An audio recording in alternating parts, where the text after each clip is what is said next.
All right, good morning. We're outside of Macon, Georgia at the Love's truck stop. As you can see, there's the Love sign. I didn't stay here last night.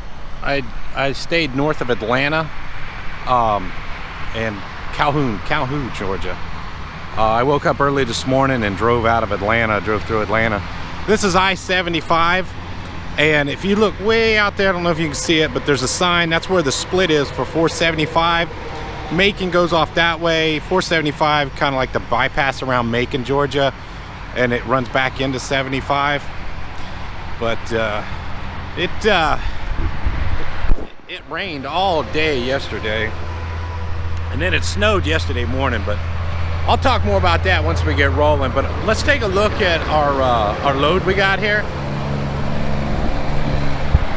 Now, if you look closely, you see that point right there, and that one there.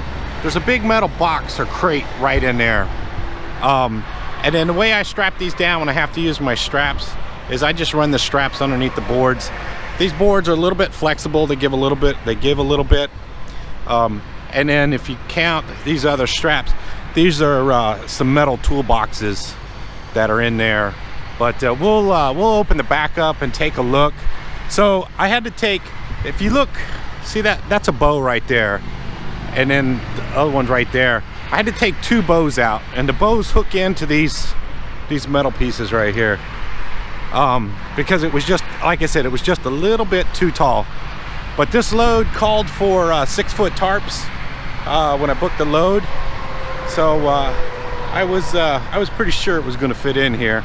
So let me open up the back of the trailer, and we'll crawl up in there. My trailer's a mess. I was in such a hurry yesterday, or day before yesterday. I didn't have a chance to clean it up from all them coils.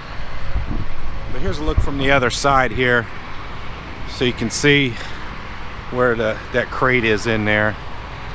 That's what it looks like. All right, let me open up back of the trailer and we'll take a look.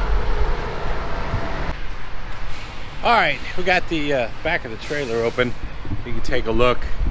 So hopefully, let's see if we get enough light. Yeah, there it goes. So this is what we got. It's big. I don't know what's in there or what it is, but as you can see, that's a bow on the ground right there. My trailer's a mess. I didn't clean up anything from when I unloaded those coils. I just left it all in here. But what I did is there's two little lifting eye hooks right there on all four corners. I just put a piece of carpet to help protect that right there. And I've had to do this before. I've actually had to do this with coils sometimes. A coil will be so big in here. And what I'll do on the outside, you saw how it's roped on one side. I'll loosen up the ropes, and it can go up a good, I would say about 8-10 inches. The only other thing I did, it's hard to see, but those other metal toolboxes are in the front. And what I did is I put a chain around the front and a chain around the back, because these things aren't real heavy. Sometimes it's hard to keep them in the trailer from sliding around. So as you can see, I put that chain around like that, and then one in the front, and then it kind of squeezes all of the stuff together. If you look down the side there, but kind of squeezes it all together, kind of keeps it from sliding around. So so you can see how I did that. Originally I was going to put that piece of felt up on the top up there, but the carpet worked better. So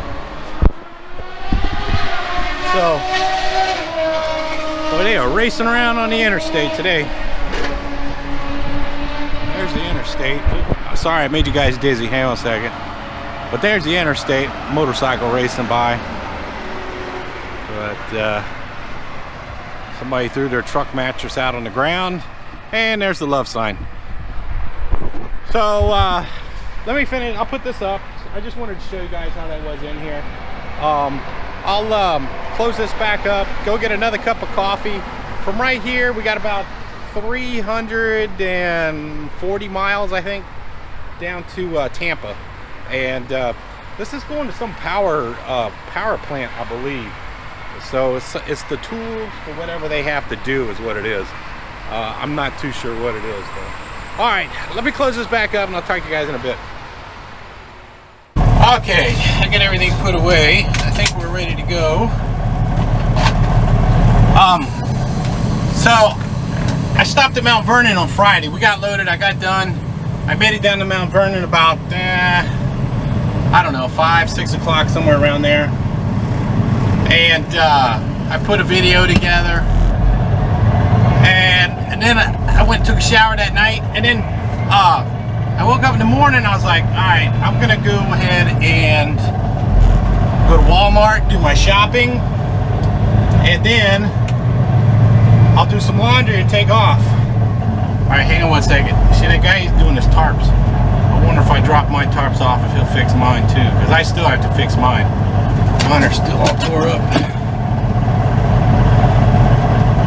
Let's see what he's doing. Yeah, that's what he's doing, fixing tarps. So yesterday morning, I went over to Walmart early, bought my groceries, came back to the truck, and by the time I'd come back to the truck, it was starting to snow. I was like, are you crazy? Kidding me? So it started snowing pretty good. I was like, I gotta get out of here because I have to be down in Florida. So it snowed pretty good all the way almost down to Paducah, and then it turned into rain. It wasn't too icy. But I did want to say one thing. Somebody made the suggestion way back when I was up in Erie, Pennsylvania, and all that snow, and I was complaining about the snow building up on the window. Somebody had made the suggestion, put your sun visor down, and it helps hold the heat up by the window. And I did that yesterday, and man, if that didn't work, it worked really good. Kept the snow down, so from the ice buildup. So anyway, whoever told me that little tip, I appreciate it, because all these years I never would have thought about that, of using the sun visors to hold the heat in. So that did work. So whoever it was, I appreciate it. See, so we got to be in Tampa at 7, almost downtown Tampa too, over by the water. We got to be there at 7 in the morning. So I think we're gonna wake up early tomorrow and head into Tampa early, try to beat a little bit of the rush hour. Don't know what I'm gonna do out of Tampa yet. I don't have a reload yet. Most likely we're gonna deadhead out of Tampa, and most likely we're gonna have to take the side kit down, which I understand all that coming down here. So it takes me, I don't know, anywhere between 20 and 30 minutes to take the side kit down. It takes longer to fold the tarp up than anything. But all right, let's see. There we go, Mr. Tanker. Yeah, and then it rained all day yesterday. I mean, it's just been, and it was nice this morning. The sun was shining this morning. It was pretty nice. Let's see here, get ready to go. Let's do it.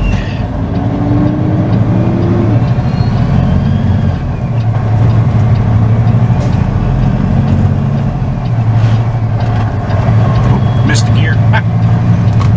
Okay, we're gonna make our way down to Valdosta. The next stop will be probably somewhere in Florida on the other side of the state line. So traffic's been moving pretty good. Once we get down into Florida on 75 there, usually traffic gets a little heavier. It's a tight squeeze there. I'm gonna run the tires up on the curb. I always try to do that slow so I don't pop a tire. But there we go.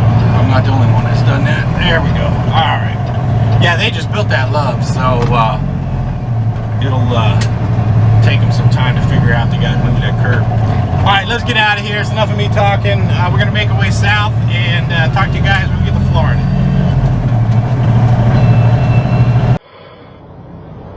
Yeah, fire truck just got here, so you're gonna be set for a little while. What caught on fire? some car. Can't make out the model, man. It's fully ablaze. So, just kick back and relax. Everything, it's off the roadway. It's in the construction zone, so they might have you rolling once they get it out. Is that northbound or southbound? Southbound side. 10-4. Yeah, here we go to the stop, right past the 51 yardstick. Hope you all brought your supper. You're going to be waiting a while. What's that, buddy? You got a car fire up there. That's why the traffic's all blocked up on southbound. I know there's a car fire, but it looks like they put it out already, and it's off to the side. I'm about to say, yeah, they got it out. We shouldn't be him on. Yeah, they just put the car out. They let the center lane through down there. We all got to get left. What's going on? I ain't out there, driver. It looks to me like everybody's barging through the hammer lane. All right, we're stuck in traffic, and I think you guys see the smoke up there. Somebody said there's a car on fire. So, but as you can see, we're in the construction zone. This lane here is blocked off. There's cones. These guys are all over the place, but this lane's blocked off. They said the car's off in that lane right there. The fire trucks just got there.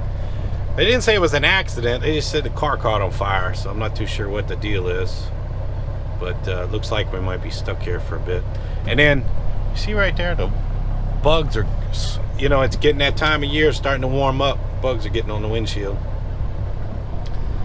So once we get moving, then let's see, where are we at? Well, there's the 50-mile marker. And then you'll hear me say, let's see if you can see it. I don't know if you can see it or not, but that says 50.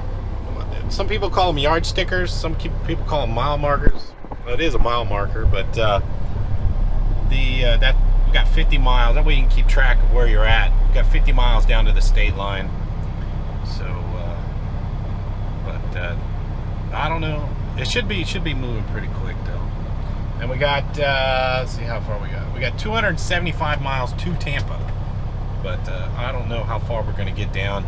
I think there's like a rest area like 30 miles before you get to Tampa, so we might end up there tonight. So, all right, one last look. So you can still see the smoke out there, but we'll see if they get traffic moving here in a little bit. So, all right. Yeah, they're starting to let cars go by now. I think they got it under control. So, all right, talk to you in a bit. All right, coming up on the car fire. Let's see what's going on. The way they were saying on the CB, didn't look like anybody got hurt or anything. So we'll see what kind of car it is.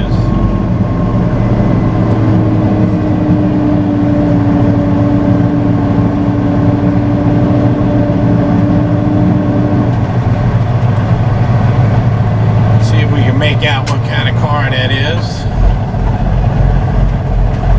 Florida. Looks like a Toyota.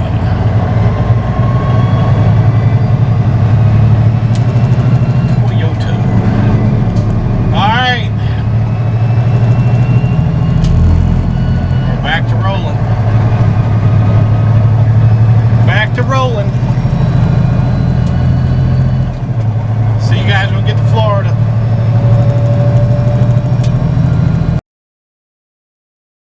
Alright, you guys get to watch me come through the scale here in Florida. We got the red light. So, we'll see. Let's see. So, you just pay attention. See the sign says 45 miles an hour. So, I'm slowing down to 45. And then, once we get right up here, you see where it says 100-foot intervals? So, there's basically 2 truck lengths. And then see those little platforms on the ground right there? That's where they weigh you. So they weighed us as we went by. And then see we got the green light and the red light. So we're going to follow the bypass lane. And we're not out of the woods yet, just because we got the bypass. Like that sign right there, prepare to stop when flashing. So if for some reason they made a mistake, or if you made a mistake and they want you, they'll let you know once we get up here. So still it says prepare to stop. No, it's not flashing. We still got a green light. And we're maintaining about 45 miles an hour. And there we go. Okay, now we're out of the woods. Now we're good to go here. So we're going to speed up. And then Florida got agriculture inspection 3 miles. So I don't, sometimes they pull me in, sometimes they don't. The pre-pass does work for an agriculture inspection, unless you have agriculture products on the truck, then you have to stop, but I never do. So anyway, we'll get down here and see what happens at the agriculture inspection. Okay, we're coming up on the agriculture check. So it says pre-pass trucks follow in-cab signal, no bypass for loads with agriculture, horticulture, or aquaculture. I think that's how you say all those words. So let's see what happens here. Ah, we got a green light. So we are good to go.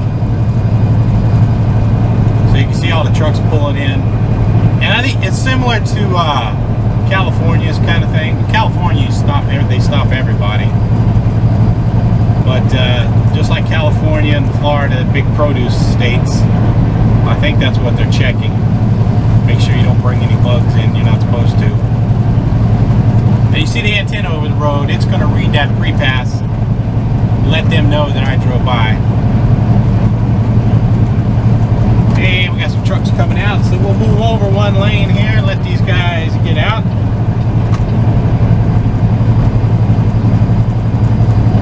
And we got about 3 more hours, so it'll be about 5:30ish, give or take a little bit by the time we get down there. And like I said, we got to be down there first thing in the morning, so we'll wake up early in the morning, try to head down there before it gets too late, or before traffic gets too bad, I guess is what I should say. So, alright, let me get back over here, behave myself, and I'll talk to you guys in a bit.